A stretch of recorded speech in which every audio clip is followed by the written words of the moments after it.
जय हिंद प्यारे साथियों, स्वागत है आप सभी का उत्कर्ष एकेडमी खिलचीपुर के ऑनलाइन प्लेटफॉर्म में। सीआरपीएफ ट्रेड्समैन एग्जाम 2023 के लिए वेरी मोस्ट और इम्पोर्टेंट जीके एंड जीएस के क्वेश्चन इस वीडियो में हम लोग डिस्कस करने वाले हैं।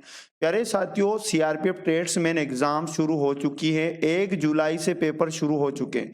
तो 1 जुलाई की जितनी भी शिफ्टें हैं, सभी शिफ्टों में जितने भी क्वेश्चन आए सबको एनालिसिस करके उसी प्रकार के वेरी मोस्ट और इम्पोर्टेंट क्वेश्चन इस पार्ट में लिए गए जो आपकी एग्जाम के लिए बहुत ही ज्यादा यूजफुल होंगे। एक भी क्वेश्चन को बिना स्किप किए पूरे वीडियो को ध्यानपूर्वक देखिएगा। आज हम लोग 61वां पार्ट डिस्कस करेंगे। इससे पहले हमारे 60 पार्ट कंप्लीट हो चुके हैं। यदि आप लोगों ने वो नहीं देखे तो आप उन्हें भी प्लेलिस्ट में जाकर देख लें। और इस क्लास का पीडीएफ आप हमारे टेलीग्राम से डाउनलोड कर सकते हैं प्रतिदिन, और टेलीग्राम का लिंक आपको इस वीडियो के डिस्क्रिप्शन में मिल जाएगा। चैनल पर यदि आप पहली बार आए तो चैनल को सब्सक्राइब कर ले और बेल आइकन को ऑन कर ले, जिससे आपको सभी वीडियो का नोटिफिकेशन तुरंत मिल पाएगा। आज का पहला क्वेश्चन है हमारे पास, अंबेडकर ए लाइफ पुस्तक के लेखक कौन है? तो इसका राइट आंसर आपको याद रखना है Shashi Tharoor. Option number 4 correct answer हो जाएगा। शशि थरूर याद रखिएगा, लेखक है इस पुस्तक के अंबेडकर ए लाइफ। क्वेश्चन नंबर 2 है, पेट्र पावेल 28 जनवरी 2023 को किस देश के राष्ट्रपति बने हैं?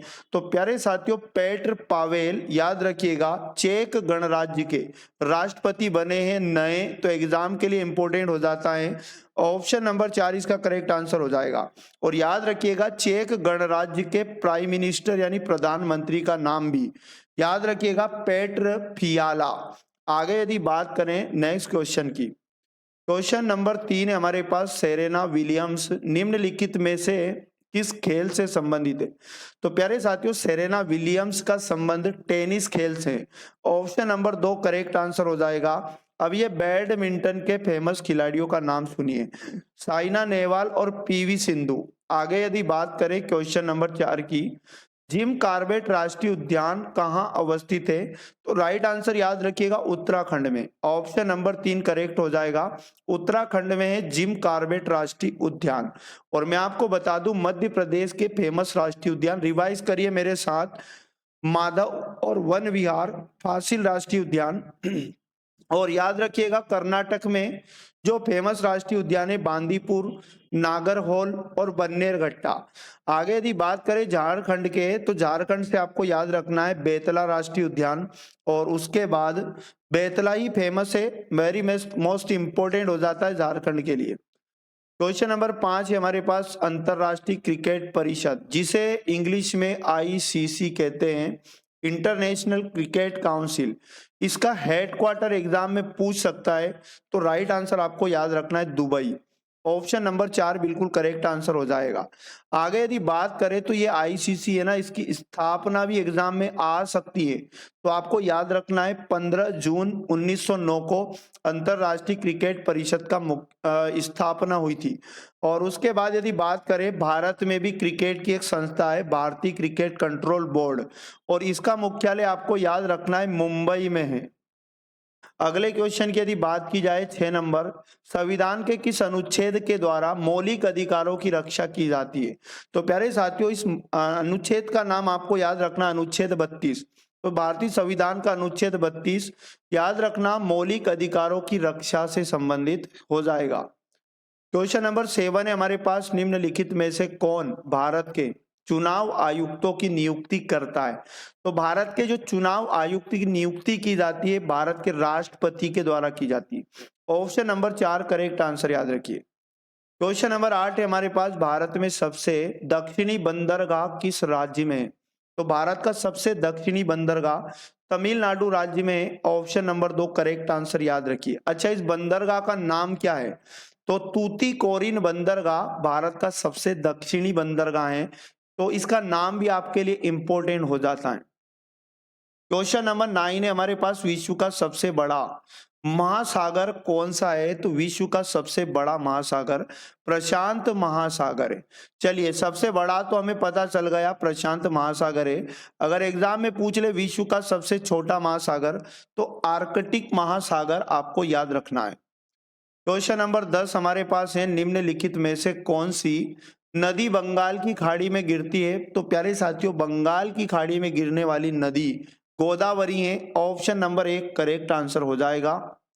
क्वेश्चन नंबर 11 है हमारे पास, वायुमंडल की परत जिसमें धूल के कण एवं जलवाष्प पाए जाते हैं, तो उस वायुमंडलीय परत का नाम है क्षोभ मंडल। ऑप्शन नंबर 2 करेक्ट आंसर आपको याद रखना। और मैं आपको बता दूं, जो क्षोभ मंडल है वायुमंडल की सबसे निचली परत भी है।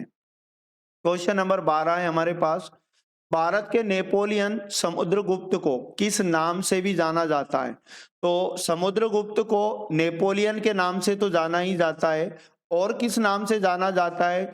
तो पृथ्व्या प्रथम वीर। ऑप्शन नंबर 1 इसका करेक्ट आंसर याद रखना है।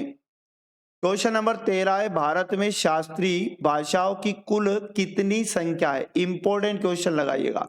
भारत में शास्त्रीय भाषाओं की संख्या याद रखिए 6 हो जाएगी। ऑप्शन नंबर 4 करेक्ट आंसर है। क्वेश्चन नंबर 14 हमारे पास, रामकृष्ण मिशन की स्थापना किसने की? तो राइट आंसर याद रखिएगा, स्वामी विवेकानंद।